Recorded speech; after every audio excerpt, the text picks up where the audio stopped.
Salve, salve galera! Nesse vídeo eu vou compartilhar um pouco de como eu aprendi a lidar com a minha procrastinação. Normalmente isso acontece porque a gente quer evitar, a gente quer fugir de algum sentimento que essa tarefa, né, esse compromisso, essa atividade está nos causando. E para exemplificar isso, para trazer um pouco para a realidade, eu vou te contar um pouco da minha história com o mestrado. Pelo menos na bolha que eu vivia, ou no círculo de amigos que eu tinha, né, é comum de ter um nível médio até alto de procrastinação. Hoje eu entendo que isso pode acontecer porque a escrita da dissertação, ela demora muito tempo, né?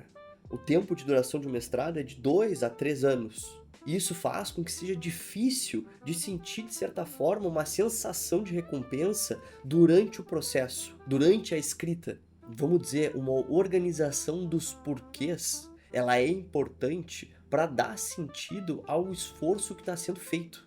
E aliado a essa questão emocional, vamos dizer, da procrastinação, de ficar evitando, de ficar tentando lidar com esse sentimento angustiante que tá relacionado à tarefa, à atividade, existem outras questões como problemas de atenção, problemas no ambiente, né, barulhos externos e também de planejamento. Quanto menos planejamento se tem, maior é quase que a culpa por não produzir algo que poderia ser melhor.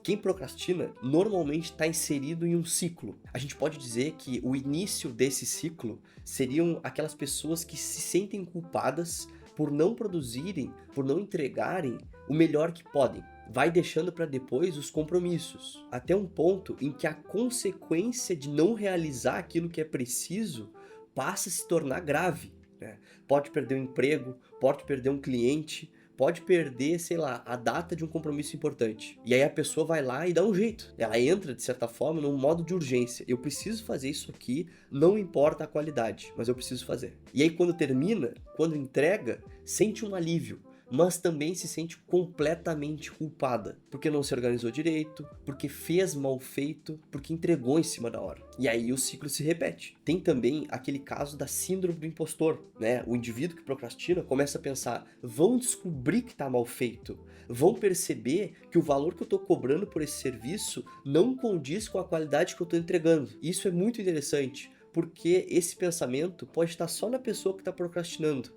Do lado do cliente, né, do lado de quem está recebendo, de certa forma, um serviço, a pessoa pode estar completamente satisfeita com aquilo que está sendo feito. Essa rigidez, essa regra da perfeição, tá só na cabeça da pessoa mesmo. E isso que eu estou contando foi um caso de um paciente que eu atendi. E uma das primeiras coisas que a gente foi trabalhar foi questionar os clientes, foi questionar as pessoas com quem o meu paciente trabalhava, para ver o que eles pensavam a respeito do serviço que estava sendo entregue. A gente começa a juntar essas evidências para fortalecer algo de que talvez o que eu estou fazendo é suficiente. E isso, por consequência, alivia um pouco a pressão de uma exigência super extrema e inalcançável.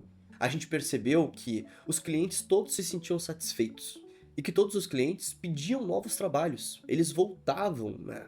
Era muito interessante que as pessoas à volta reconheciam o valor do serviço, mas a própria pessoa, aquela que procrastinava, aquela que tinha um nível de perfeccionismo tão elevado, ela não conseguia se reconhecer. E a gente começou a questionar, tá, mas pra quem, sabe? Pra quem que eu quero provar algo? Com quem que eu tô falando? Quem tá me exigindo tanto? Normalmente essas questões elas são respondidas pelas relações que foram desenvolvidas lá na infância, mas isso é conversa para outro vídeo. Fica só que perfeccionismo, tá? Não é sinônimo de sucesso e não é sinônimo de uma boa entrega.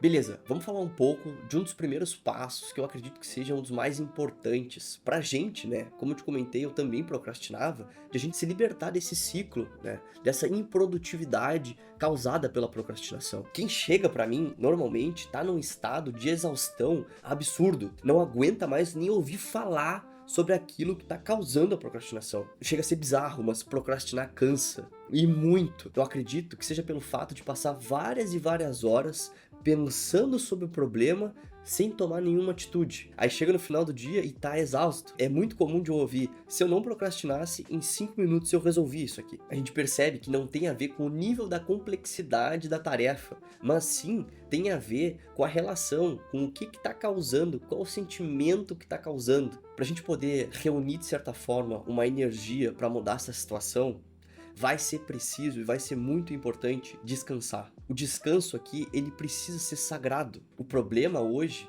ele consome a maior parte do tempo da pessoa. E a gente precisa, pelo menos, dedicar um tempo para poder descansar, para poder não pensar sobre o problema e conseguir reunir energia suficiente para conseguir resolver. O segundo passo, ele também tem relação com o primeiro. Nesse caso, o segundo passo vai ser limitar o tempo de atividade. Passar 8 horas pensando sobre o problema e não tomar nenhuma atitude cansa muito.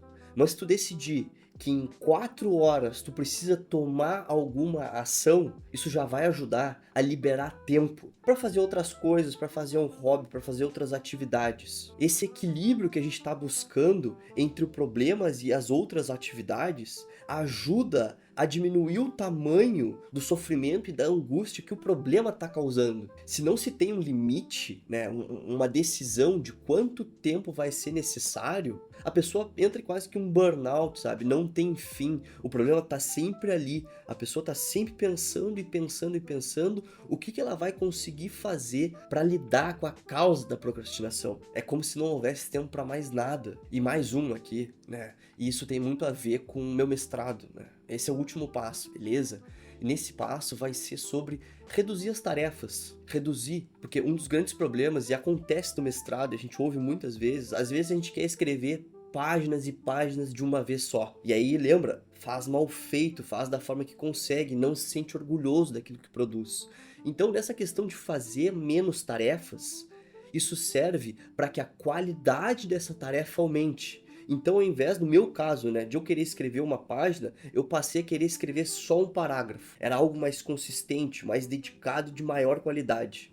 Eu tinha mais tempo para fazer algo menor. Só que esse menor, repetido várias e várias vezes, ele se juntava e formava algo mais consistente, de maior qualidade. Talvez, durante a semana, eu fosse escrever 3 páginas, né? E se eu tivesse procrastinando, eu ia fazer isso no sábado e no domingo. Péssima qualidade, mal feito e mal escrito. Mas, quando eu percebi que eu podia fazer esses parágrafos, e aí eu escrever a mesma quantidade durante a semana, a questão era como eu me sentia em relação a isso.